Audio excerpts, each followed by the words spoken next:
with your host Naveed Hussain.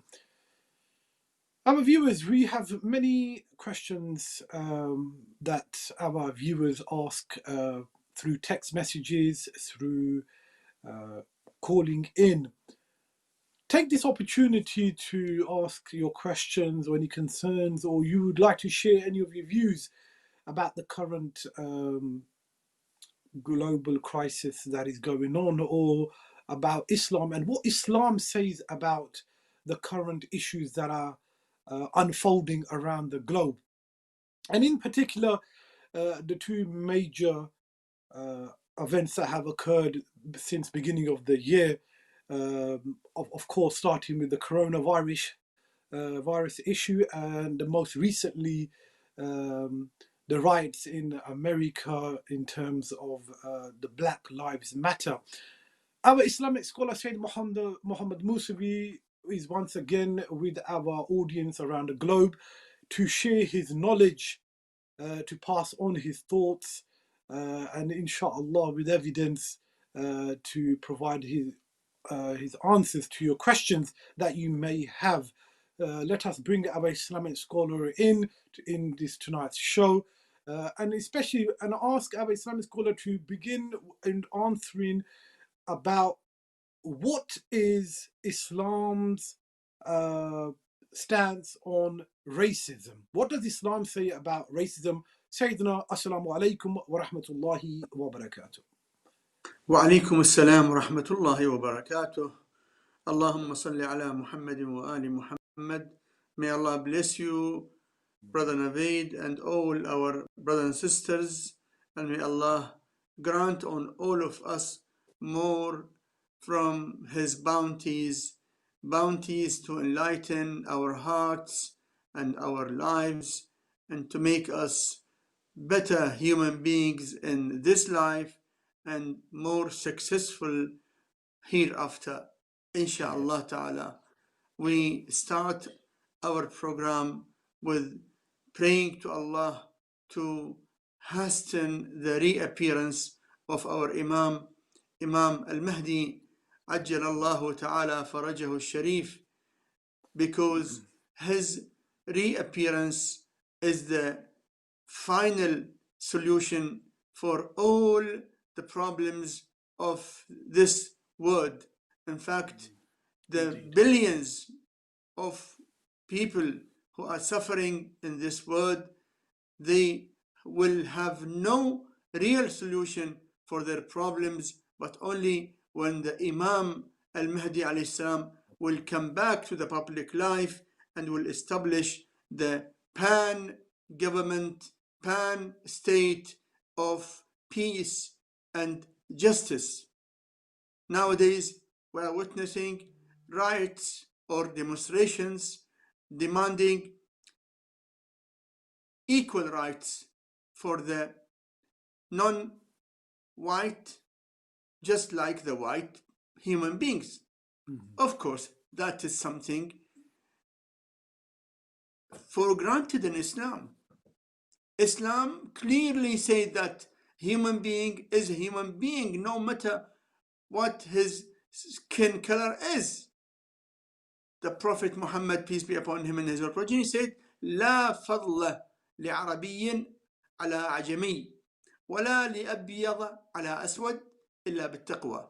No preference for Arab on non-Arab, and for white on non-white, but only by piousness. The criteria in Islam is piousness, not the color of the skin, the ethnicity, not the language, not the geographical location, from or south or east or west.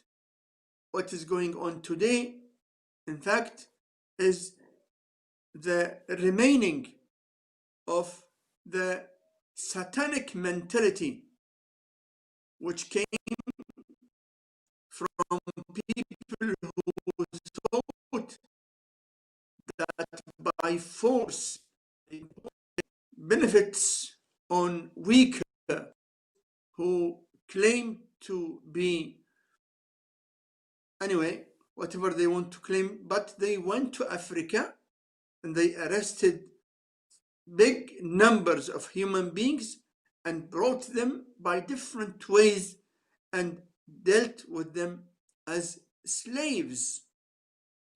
This is a historical crime. Unfortunately, those who committed this crime are not being dealt with till today in the Western so-called civilization as criminals. No, they are being dealt with as heroes. Till today you find statues for them in many countries. In fact, the reality, the justice, is to deal with every act as the act was. The arresting of human beings and taking them as slaves with that barbaric ways was major crime, major sin. And today, people got a chance, or I can say a small chance, to object on the racism and on the discrimination. No doubt, every Muslim and every believer in Allah, in the real sense of the faith, is with justice and against racism. We don't only condemn the crime of the killing of George Floyd, but we condemn the crime of any racism and discrimination against every human being. Today, millions of children who are non-whites are being ill-treated in the West, in America, in Europe, in many other countries, for no reason. A reason which was born with them. They are not whites. And Allah created the white as white and the non-white as non-white. So how come white can deal with the non-white from superiority as if he is better than him? No, he is not better than him. We have to be very clear that all human beings are completely equal in the human value as human beings. And the skin color does not mean anything at all. At all. We are fully with the campaign to gain back the rights of the non-whites. And we are fully against any act of discrimination against any human being. Wrong is wrong, and discrimination is injustice, and it is, in fact, the discrimination is based on the logic of Shaitan, because Shaitan, when he was ordered to prostrate to Adam, he said, أَنَا خَيْرٌ مِنْهُ, I'm better than him.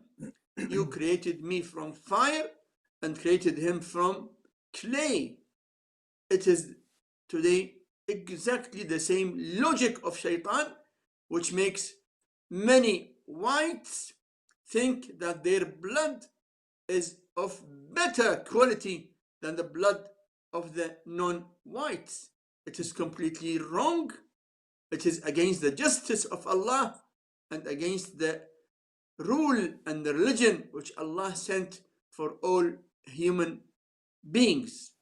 Every act of discrimination is haram, forbidden.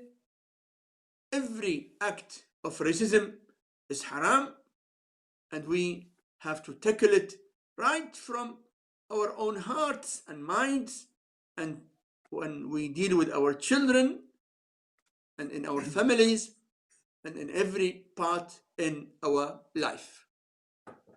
Thank you very much indeed, Syed. Now, with your view about racism in Islam and how Islam views this, no doubt those who have considered the religion of Islam as backwards, as a religion that has no space, knows no place in today's society, can learn a thing or two from the Prophet, peace be upon him, and his family regarding racism.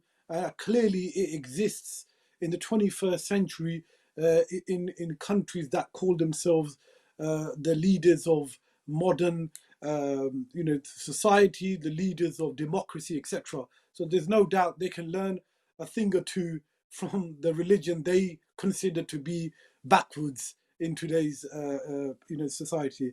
Sayyidina, moving on to obviously regarding the coronavirus itself. Now, the restrictions are being removed slowly but surely. So far, we don't know much about the return to the Islamic centers, masajids, mosques. What advice can you give to the Islamic Islamic centers and the mosques in terms of when restrictions are lifted, how we can ease our way back into becoming normal in terms within our communities?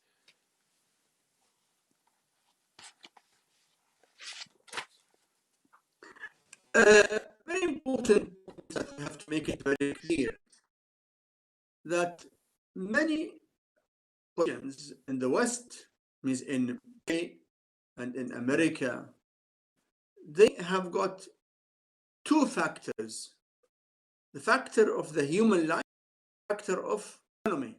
Unfortunately, we find many of them give the economy more importance than the human life. They don't want the economy to shrink more as it has already shrunk. So they want to activities restart again. But are they sure that it is now the right, according to the medical report, the real health scientists, to allow life to come back as it was for the coronavirus? We're not sure yet. When there is a possibility of infection, we must be careful. Even if the government allows us to open our centers, we advise our brothers and sisters to be careful. We not take risk because of life, and we should not risk the life of others. We have to, when the infections go down, like for example what happened in New Zealand, country which is near Australia, they have officially announced that the whole country is completely clear from COVID-19. When we reach to that stage, then we'll be safe to go back to the social activities and mixing with people and going to centers. And of course, when we go to the centers, means we will be mixing with people. No, the risk is still existing. We have to be careful. Yes, we must be careful.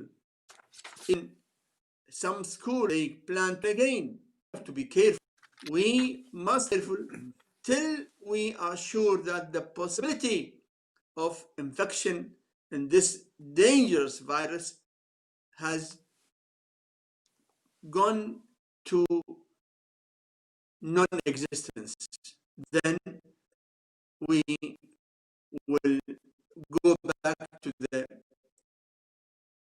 social activities in public life without any fear, inshallah ta'ala. I would like to advise all our brothers and sisters to be careful, to look after their families and children, away from gathering, away from ability infection. Thank you very much indeed. Sayyidina, yes. In this regard, today we got some questions from people who are suffering from the economic situation. Of course, many businesses are closed or very low. So one of the persons asked that his partner is a non-Muslim and they have got a shop which they have let, they have given it rent to someone, and they told him from beginning that he is not allowed to sell in that shop. He says that my partner is telling we have lost of money in the previous money, and the shop needs to sell alcohol to make more money.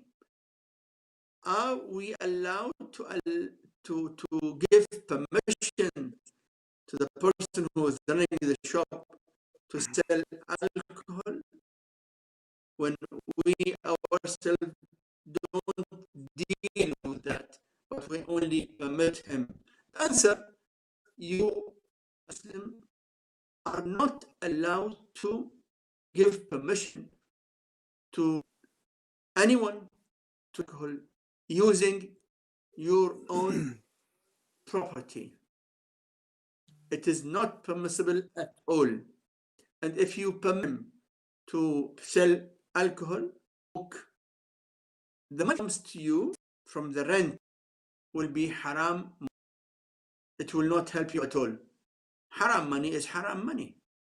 So you are not allowed to permit anyone to sell alcohol or pork or anything haram using your own property.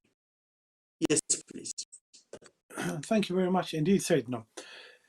Sayyidina, regarding to dispose of religious text, books, posters, any material that has religious significance, what is the most safest and easiest way to dispose of such material? Many ways are available to dispose the papers, the books, the material which has got Quranic verses or the holy names of Allah and the infallible.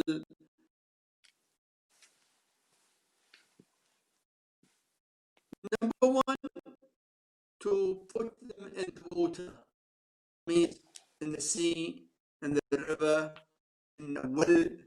The water is there, put them in the water. This is number one. Number two, where possible, to bury it inside the ground. In your own, you can, and bury it. Number three, nowadays, the shredding or recycling. Recycling is one of the ways. When it is recycled, then it is permissible. Yes, please. Thank you very much indeed. Sayyidina, those people that wear rings or necklaces which have got inscriptions or like a dua or the name of the God or the Imam Masumin alayhimus salam, is it recommended to wear such rings or necklaces with inscription on it or without inscription is better? In principle, it is not haram to wear such necklaces.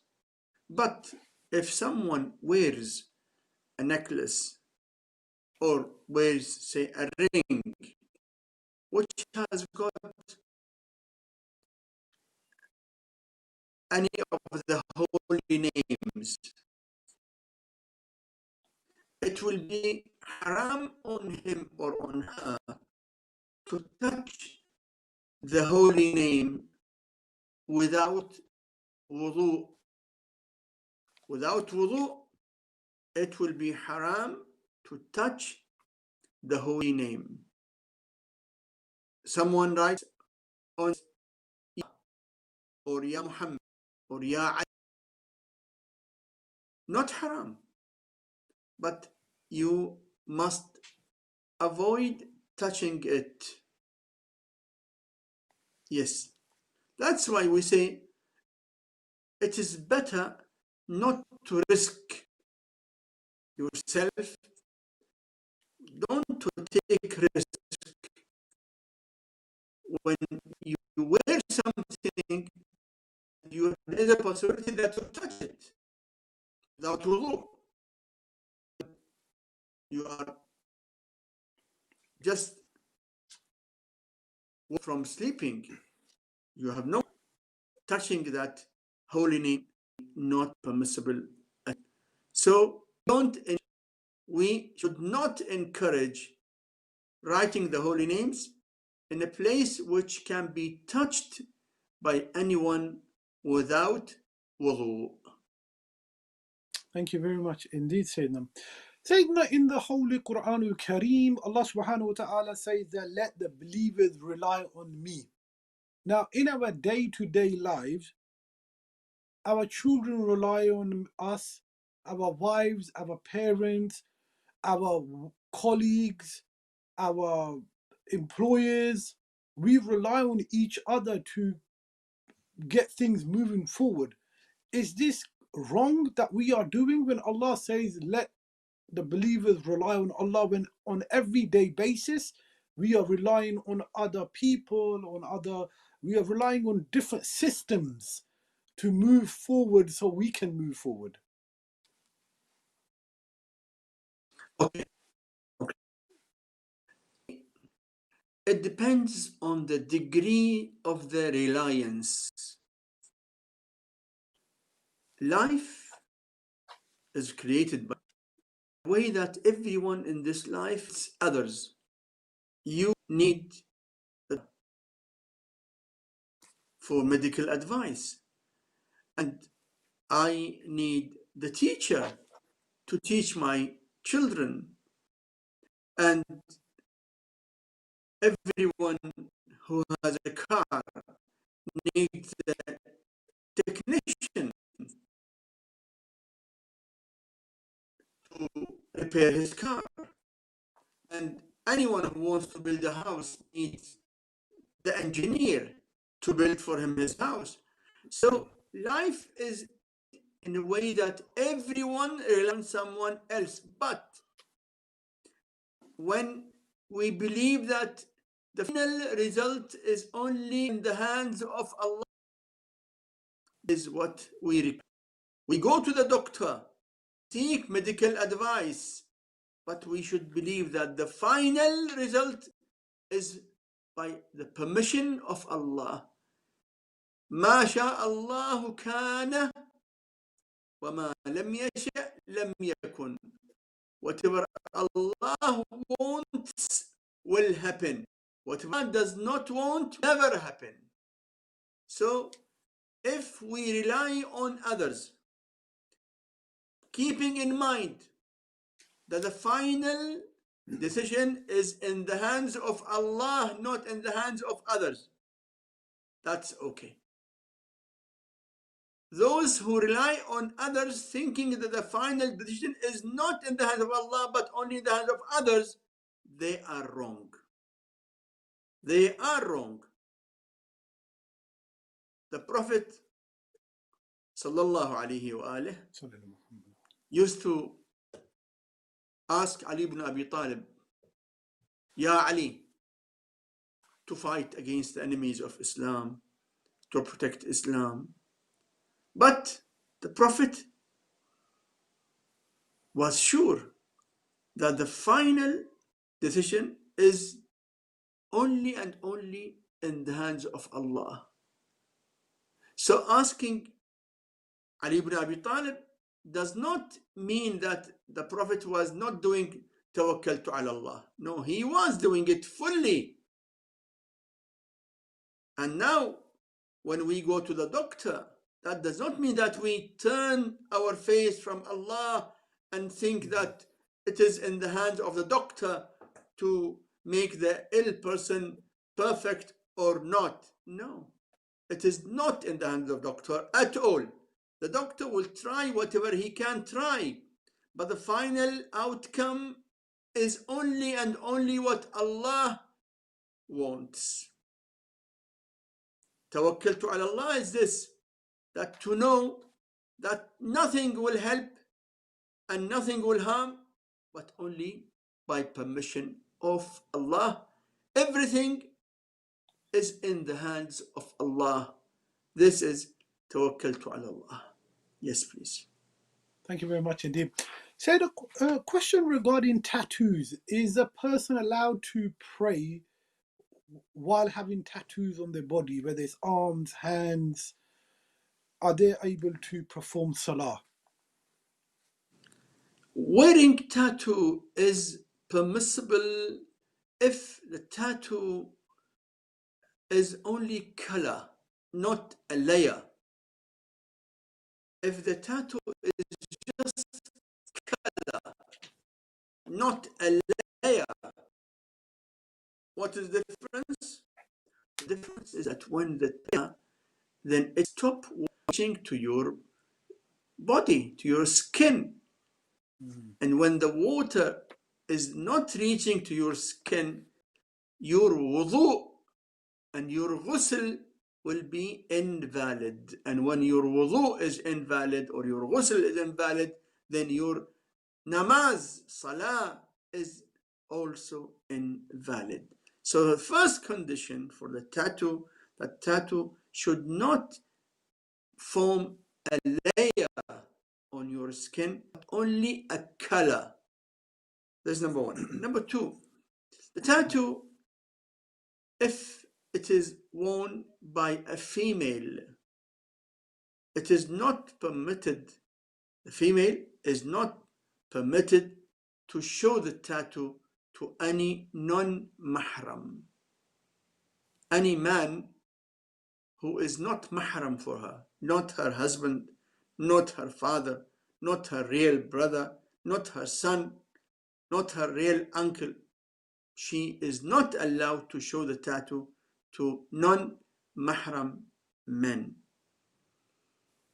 Thank you very much indeed. If this is provided, then praying salah with tattoo is permissible.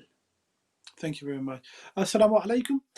Alaykum I have seen some people putting good or fairly new books in the grave when someone dies. Is this advisable to do, or should one send the books abroad or give them here to the people? It is not permissible to bury anything which can be beneficial for others. It is haram if the books can benefit someone else. You don't need it, okay, but someone else can benefit from it. It is haram to bury it. We bury only the so old, very old books which are torn and of no use for us and others at all. But if any book is in a condition which can be used by someone else, it will be not permissible for us to bury it. Like, thank you very much. If you go and bury a cloth, you don't wear it, but it is new cloth. or it can be used by others. Haram to bury it because you are wasting money, and wasting money is haram. So burying the books which can be useful for others is not permissible at all. Thank you very much indeed. Say now, question: how to get rid of waham and ghuman, meaning doubts and suspiciousness? How do Okay. you get rid of this? Wahan and guman means doubt and suspicious when it becomes more than usual. Sometimes the doubt has got reason. If someone is dealing with you in a doubtful way, or if someone has history in cheating and he is trying to deal with you, you have to be careful. Of course, yes. You know, nowadays among many mu'mineen, there are some people who take the name of religion to gain money. Yes, they are. In the name of religion, they say you have got a problem, your child is suffering, come to me, I will give you something, I'll write something, I'll discover what is the reason, and they ask money. This is a business, not religion. Religion is for all, not only for those who pay money. We have to be careful. We have to be doubtful for a person who tries to misuse religion to gain money. If you know that Mr. X has dealt in business with people before you and he cheated them, then you have to be careful. Otherwise, if you don't be careful, you can be also a new victim of him. This is a doubt which is legitimate. But when someone keeps on doubting and doubting and suspecting, then it becomes unusual. The over doubting when you deal with people is wrong, because not all people are bad. Most of people are not bad. Like you, there are some bad people, but while dealing with people, don't over doubt others. You have to be careful always, but don't think that all others are cheaters. No. Suspicion, in some cases, is good when you deal with persons with history, bad history, but not always. Okay. Some people have got doubt in their own worshipping process. When they perform wudu, they think that, oh, it is not proper. So they try to perform wudu again. When they recite namaz, they think that, no, it is not sure. You find him repeating, say, غير المغضوب عليهم. He repeats, غير المغضوب, غير المغضوب, 3, 4, 5 times. No.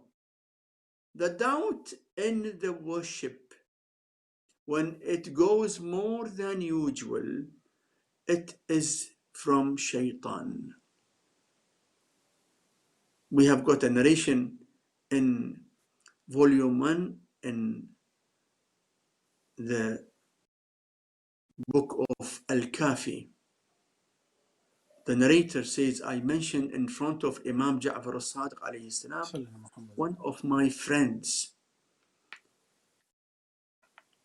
I mentioned that he has got extra doubt in his worship. He keeps on repeating and repeating and repeating. He said, but I think that he is a good person. Imam asked him, how can be he a good person when he is obeying shaitan? So he said, I asked the Imam, how that he is obeying shaitan? Imam told him, go and ask him, this doubt which comes to you repeatedly, is it from Allah or from shaitan? He will tell you that it is from shaitan.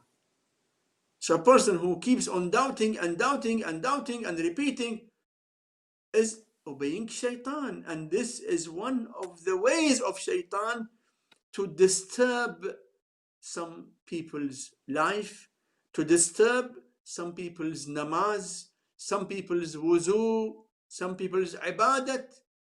When you find some of them, they take half an hour in performing wuzu, which comes in and they keep on repeating and doubting and doubting and doubting. This is from shaitan. Any extra doubt is from shaitan. That's why in Islam we have got a rule, كثير الشك لا يعتد بشكه. A person who keeps on doubting, he must not care for his doubt. He should ignore his doubt when the doubt keeps on coming again and again. Thank you very much indeed, Syed. Now, Assalamu alaikum. Wa alaikum assalam. Can we perform tasbih without wudu? Can we perform tasbih without wuzu? Of course, the answer is, of course, yes. Performing wuzu is recommended. Wuzu is compulsory for namaz, not for tasbih, not for dua, not for ziyarat. Although it is recommended to be with wuzu in dua, in tasbih, in ziyarat, and it is recommended to be with wudu always, all the time. It is highly recommended to be with wudu all the time. Whenever you get up from sleep, perform wudu. Whenever you come out from the toilet, perform wudu. You will be then always with wudu. Whenever your wudu is broken, immediately perform wudu. That will give you great benefit. Your angels will be always busy in writing reward for you, and your soul will be blessed. And if death comes, you'll be with wudu, and you'll get the reward of great reward, which is according to the hadith that every mu'min dies as a shaheed. So you'll get a great reward of shaheed, that if you are always with wudu. But it is not obligatory to be with wudu when you recite dua, or when you recite tasbih, or when you recite salawat, or when you recite ziyarat. Wudu is highly recommended, but it is not obligatory. In such worships, it is obligatory. In namaz, it is obligatory. In wajib tawaf around the Kaaba. Thank you very much, Dean. Assalamu alaikum. How do you perform shukrana namaz? How to perform shukrana namaz? Shukrana namaz is 2 rak'ats with the intention of namaz shukrana, salatu shukr, prayer for thanking Allah, and recite alhamd. And if you want to recite another surah after alhamd, good, but even you can recite alhamd only,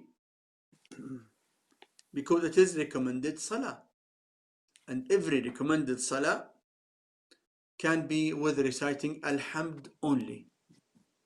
But if you recite another surah after Alhamd, you will get more reward. So Shukran Namaz is just 2 rak'at namaz, like morning prayer. You pray Alhamd, and you can pray another surah if you want, or only Alhamd, that also will do, and that is Shukrana Namaz.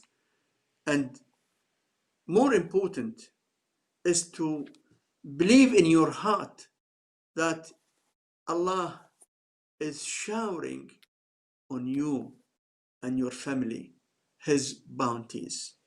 And we need to believe that whatever we do, we will never be able to thank Allah enough.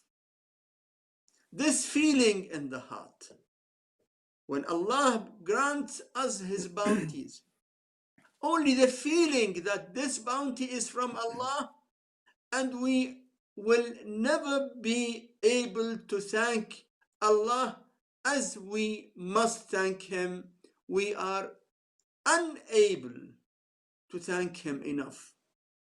That itself is thanking Him.